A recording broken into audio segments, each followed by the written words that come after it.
Establecemos este contacto totalmente en vivo para BPI TV, quien le saluda Héctor Luis Caldera desde la ciudad de Caracas. En este momento nos encontramos desde la sede de Amnistía Internacional Venezuela para conversar con ustedes sobre el informe que se presentó el día de ayer de manera conjunta en distintos países. Estamos hablando del informe Esto no es vida, seguridad ciudadana y derecho a la vida, como indicamos que presentó Amnistía Internacional. A mi lado se encuentra Natalia Gan, ella es miembro del equipo de investigación de Amnistía Internacional Venezuela, que nos va a explicar un poco sobre este informe y sobre todo este trabajo de investigación, Natalia, que al parecer no, es así, lo han realizado distintas personas y se está presentando en varias partes del mundo. Para saber en qué consiste y dónde se está presentando simultáneamente este informe. Buenos días. Esta es una investigación que se realizó en conjunto con el equipo de Amnistía Internacional en México y en Lima y el de Venezuela. Este informe fue presentado el día de ayer por Amnistía Internacional Argentina y Amnistía Internacional España en Buenos Aires y hoy en horas más tempranas de la mañana fue presentado en Ginebra ante el Palacio de las Naciones Unidas, ante el Consejo de Derechos Humanos de las Naciones Unidas. El informe, como bien dices, trata sobre seguridad ciudadana y el derecho a la vida en Venezuela. Lo que hemos podido descubrir es que el Estado ha fallado en su obligación de garantizar la vida y la integridad personal de todas y todos los venezolanos y venezolanas. Por una parte, cuando no logra reducir y prevenir los altos índices de homicidios y por otra parte, cuando la respuesta a la grave situación de violencia entre particulares ha sido la más violencia. Ha sido la implementación de operativos represivos, de operativos militarizados, donde se han cometido graves violaciones a los derechos humanos, en especial ejecuciones extrajudiciales. Y otro hallazgo que hemos podido descubrir, que hemos podido observar, que la mayoría de las víctimas son hombres jóvenes y en situación de pobreza, lo cual se termina consolidándose una situación de criminalización de la pobreza, donde no es nada más el joven, sino también la familia entera. Entonces, el llamado es que hay que garantizarle un futuro a todas estas familias y que todo el mundo merece la garantía y la protección de su derecho a la vida e integridad personal. Sí, para colocar un poco el contexto y que tú también estás en este equipo de investigación y las personas de Venezuela, que probablemente y pueden saber lo que es la realidad de estos operativos de seguridad que ha implementado el gobierno venezolano, y también para el público internacional puedan entender en contexto de qué estamos hablando y cómo vienen estos operativos, porque en principio los escuchábamos en los medios de comunicación como OLP, y después se le colocó como OLP humanista. Recordamos, para que las personas también recuerden un poco del contexto de donde vienen estas OLP, hubo un caso bien emblemático en Barlovento, si no me equivoco, esto fue en el año 2016, donde, en uno de estos operativos, se dio muerte a muchas personas de la población y se dieron muchas protestas en Barlovento, e inclusive acá en la ciudad de Caracas. Para explicar un poco estos operativos, cómo han venido desarrollándose, desde cuándo se están implementando, por lo menos, esta figura de la OLP en Venezuela. Ok, muy bien. Desde los años 90, deberíamos ir un poquito más atrás, ¿no? Desde los años 90, Amnistía Internacional ha investigado y ha descubierto que la respuesta del Estado a la situación de inseguridad ha sido una política de represión. Desde los años 90, Amnistía Internacional ha documentado ejecuciones extrajudiciales, desapariciones y torturas en el marco de los planes y los operativos de seguridad. Muy bien, ahora lo que hemos podido observar es que esta respuesta no ha cambiado y más bien se ha agudizado. Un ejemplo es la OLP, la Operación Liberación del Pueblo. Aquí lo que pudimos descubrir es que la respuesta a la violencia fue la implementación de estos operativos militarizados que además contaron con el respaldo de las autoridades, contaron con el respaldo público de las autoridades y también con la puesta en práctica de un lenguaje bélico que respaldaba estas operaciones. Como bien dices, el caso de Barlovento fue un caso emblemático que se produjo en el marco de las OLP. Se trató de la desaparición y luego del hallazgo en fosas comunes de 12 jóvenes que fueron detenidos sin ninguna sin ninguna orden de detención judicial.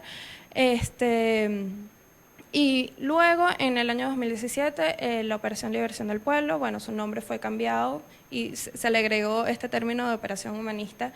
Y luego, bueno, la Operación Liberación del Pueblo dejó de estar en la agenda mediática. Ahora bien, es importante recalcar que si bien ya no estamos escuchando sobre la OLP, la práctica continúa, la práctica persiste. Y esto es otra de las cosas que hemos podido documentar en el informe. Recibimos denuncias de hechos que sucedieron a lo largo del 2017 y de 2018 que reflejan los mismos patrones. Es decir, bueno, casos en los cuales los jóvenes estaban durmiendo en sus casas, junto a sus familias, se despliegan estos operativos y, bueno, sacan a las familias de los hogares y luego la persona es ejecutada. Esto continúa sucediendo.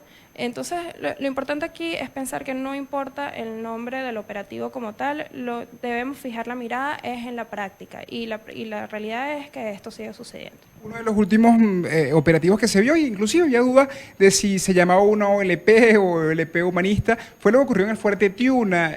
Pareciera que, y eso fue a escasos pocos días, una semana, un poco más de una semana, ocurrió esta situación. El patrón, no sé si podremos compararlos con los anteriores, entonces se ha agudizado en comparándolo con los que vimos anteriormente. Sí, exactamente, son los mismos patrones.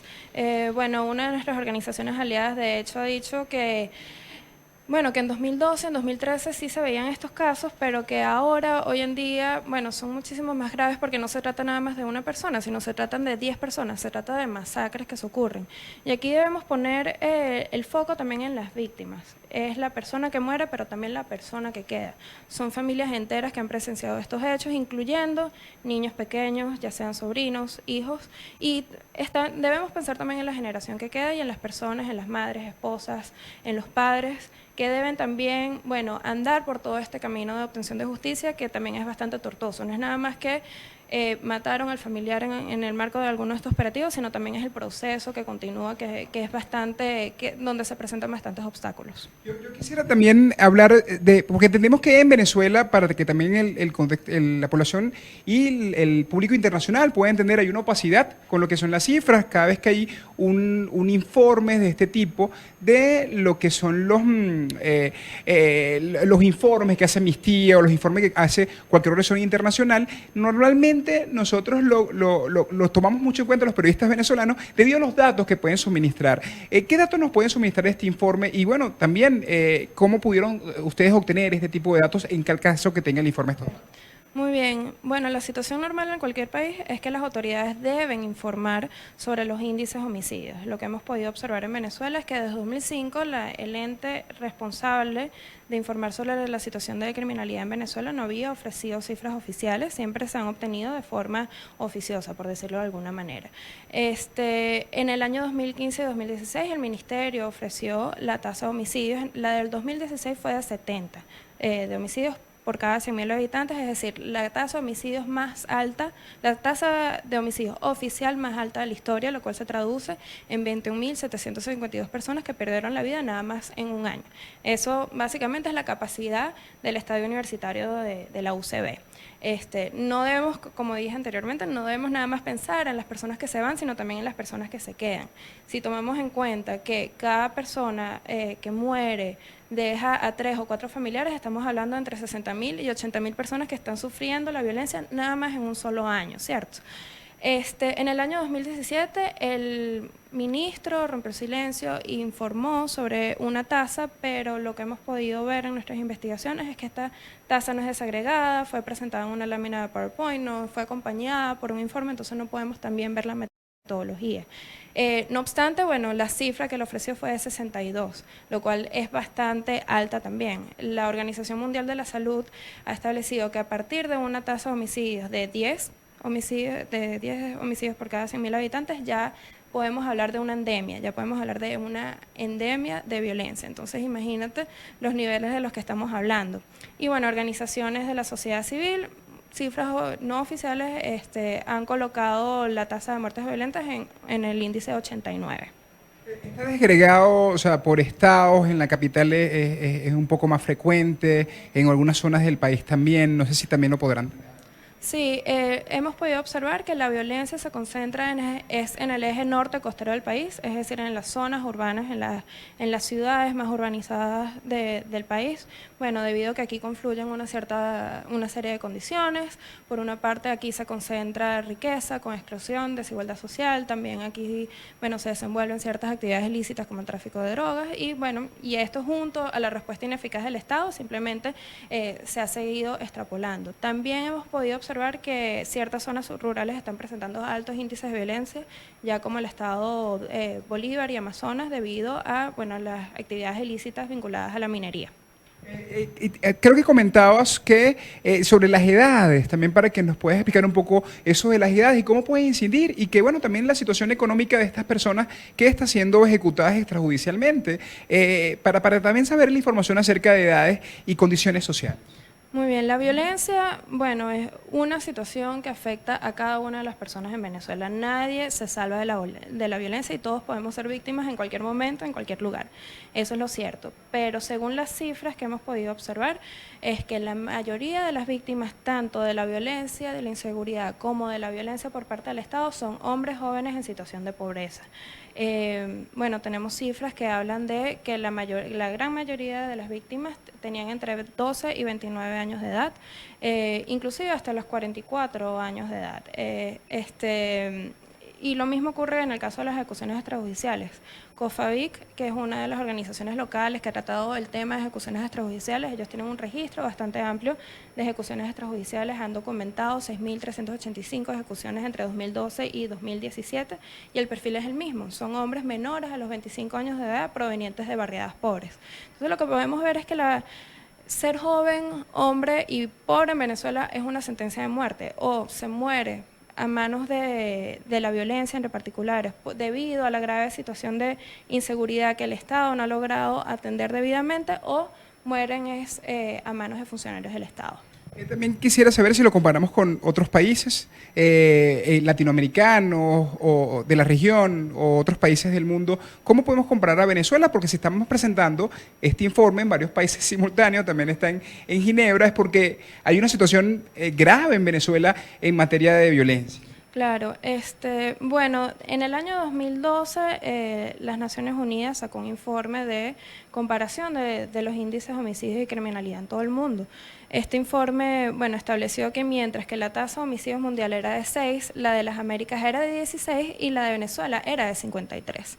Es decir, veamos esta comparación. Ya en el año 2016, en el año 2017, otra organización que se llama Small Arms Survey también hizo una comparación de índices de tasas de muertes violentas en todo el mundo. Venezuela obtuvo la tercera tasa de muertes violentas más alta del mundo, luego de Siria y El Salvador, y la segunda tasa de muertes violentas producidas con armas de fuego. Entonces, esto lo que nos indica es que presentamos los mismos indicadores que países que han estado en conflicto o que actualmente se encuentran en un conflicto armado. ¿Qué recomendaciones que hace Amnistía Internacional a la sociedad, al gobierno? Porque también entendemos que también esto trae o puede traer una serie de recomendaciones.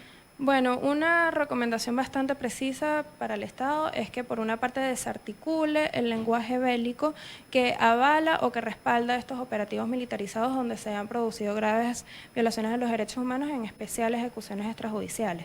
Otra recomendación importante sería que revisara las medidas implementadas hasta ahora. Nosotros pudimos observar una serie de patrones también en estas medidas implementadas que, digamos que las medidas que eran potencialmente efectivas, que eran prometedoras, que contemplaban un enfoque integral, fueron desplazadas por estos enfoques represivos y militarizados. Entonces se trata también de hacer una revisión. ¿Qué medidas son rescatables y de visión a futuro? Y bueno, también la desarticulación del lenguaje bélico y, por supuesto, implementar planes de seguridad no militarizados por cuerpos de seguridad civiles que sean respetuosos también de los estándares internacionales de derechos humanos. Muchísimas gracias, de verdad. Estuvimos hablando con Natalia Gane, ella es miembro del equipo de investigación de Amnistía Internacional Venezuela, quien el día de ayer presentó a nivel mundial lo que fue este informe que se llama Esto no es vida, seguridad ciudadana y derecho a la vida en Venezuela, con información bastante interesante. Recordemos también que fue una investigación en conjunto entre Venezuela, Perú y México, y bueno, también otro dato bastante interesante, podemos agregar que los índices de homicidio en Venezuela son comparables con países en conflicto armado. Es parte de la información que nosotros podemos aportar hasta esta hora desde la ciudad de Caracas. ¿Quién le reportó para BPI TV? Héctor Luis Caldera. Esta transmisión es una presentación de Salvador Peluquería. Visítanos en Maracaibo, Ciudad Ojeda, Acarigua, Santa Bárbara del Zulia, Paraguaná, Panamá, República Dominicana, Miami, Curazao y próximamente en Italia. Only for Men. Centro San Ignacio, nivel Blandín, Caracas. K-Export. Envíos de carga aérea y marítima. Deja todo en nuestras manos. Estamos ubicados en la 8200 Noroeste, 30 Terras, Doral, Miami. Tranquility at Doral, Salón and Spa. Estamos ubicados en la 9566 Northwest, calle 41 del Doral, Miami.